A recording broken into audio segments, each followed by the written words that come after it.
کیا قاضی فائز عیسیٰ یہ سوال کریں گے؟ بنیادی سوال ہے کہ آپ کے پاس سرکاری وکیل ہے، اس سے پہلے سجیل سواتی پیش ہوئے تھے، تو کیا قاضی فائز عیسیٰ یہ سوال کریں گے کہ کیسے مخدوم علی خان صاحب پیش ہو سکتے ہیں؟ یہ ایک بہت اہم سوال ہے۔ سرکاری پیسہ، عام آدمی کا پیسہ الیکشن کمیشن آف پاکستان ایک عام آدمی کے خلاف استعمال کر رہا ہے، تو یہ ممانعت ہے، کریں گے یا نہیں کریں گے یہ بھی دیکھنا ہوگا۔ دوسرا یہ بھی سوال کریں گے یا نہیں کریں گے کہ آپ توہین عدالت کیسے کر سکتے ہیں؟ آپ عدالت کے فیصلے پر عمل درآمد کیجیے، اس کے بعد آنا ہے آپ کو اپیل میں آ جائیے، اور آپ اپیل میں کیسے آ سکتے ہیں یہ بھی سوال کریں کہ یہ تو آئیں گے اکبر ایس بابر، روتی ہوئی نورین آئے گی، لیکن روتی ہوئی نورین کے بجائے اکبر ایس بابر کے بجائے آپ آ جائیں، یہ کیسے ہو سکتا ہے؟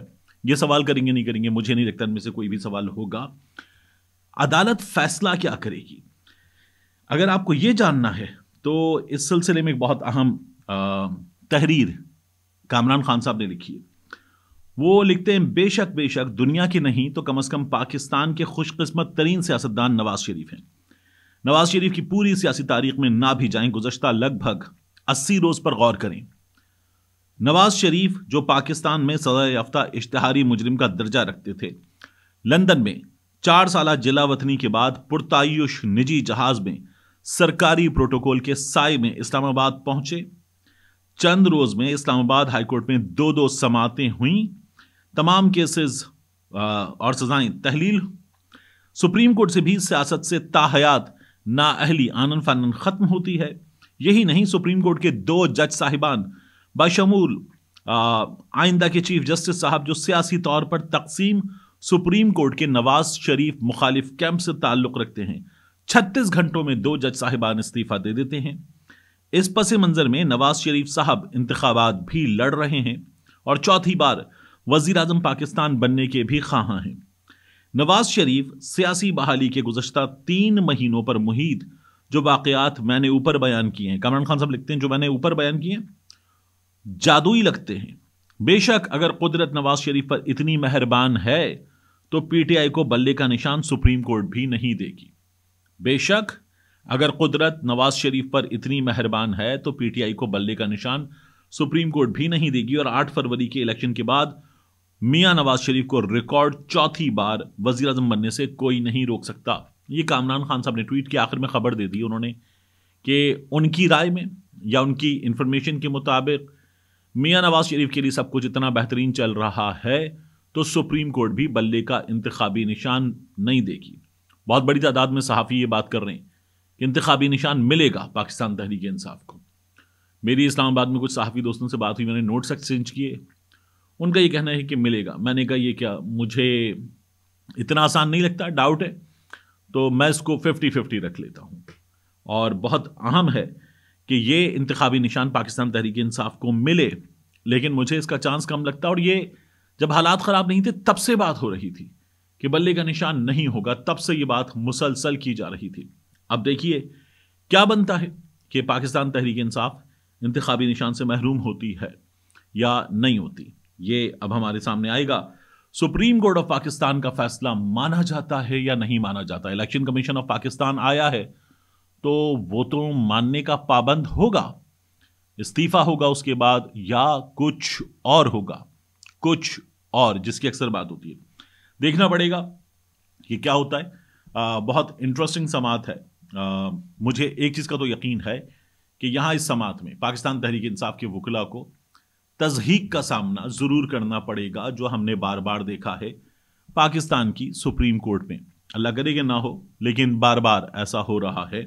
اب دیکھیے کہ بنتا کیا ہے پاکستان کی سپریم کورٹ میں۔ دوسرا ایک بری خبر ہے میاں شہباز شریف کے لیے، ان کے بیٹے سلیمان شہباز کے لیے، حمزہ شہباز کے لیے بری خبر ہے۔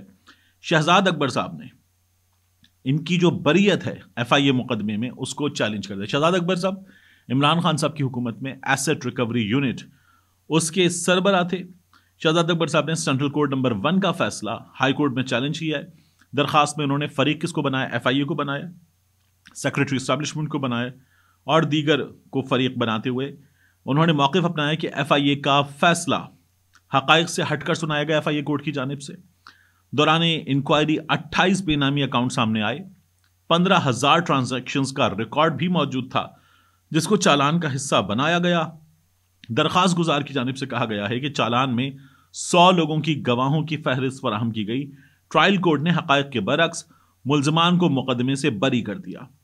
ٹرائل کورٹ نے جن ملزمان کو بری کیا ان کے خلاف دستاویزی ثبوت موجود ہیں. سکندر ذوالقرنین صاحب یہ وکیل تھے.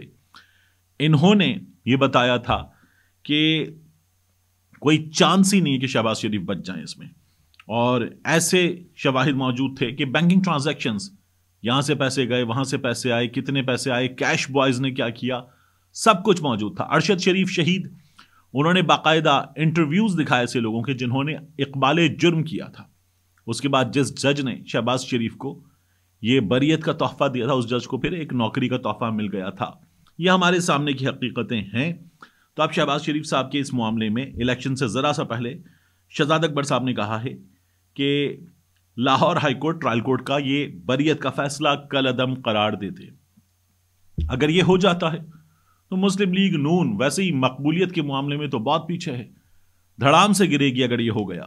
تو شہزاد اکبر صاحب نے بالکل لاسٹ مومنٹ پر, انتہائی کروشل مومنٹ پر یہ وار کیا ہے شہباز شریف پر, ان کے صاحبزادوں پر. دیکھیے بنتا کیا ہے, ہمارے ہاں عدالتوں میں یہ لوگ باعزت بری ہوئے ہیں, اور ایسے ہی مقدمات میں, بڑے بڑے مقدمات میں ہم نے مقصود چپڑاسی کو, گلزار کو, دیگر لوگوں کو جان سے جاتے دیکھا ہے.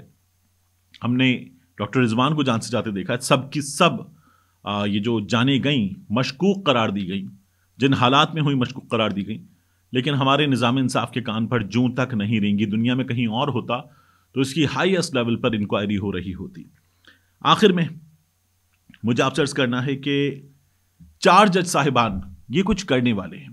یہ جو استعفیٰ آیا نا پہلے مظاہر نقوی صاحب کا, یہی حیران کن تھا, کیونکہ مظاہر نقوی صاحب کہہ رہے تھے میں آخر تک لڑوں گا, پھر انہوں نے استعفیٰ دے دیا. پھر استعفیٰ آیا اعجاز الاحسن صاحب کا. اعجاز الاحسن صاحب جو ہیں وہ سپریم کورٹ کے چیف جسٹس بننا تھا ان کو اکتوبر میں.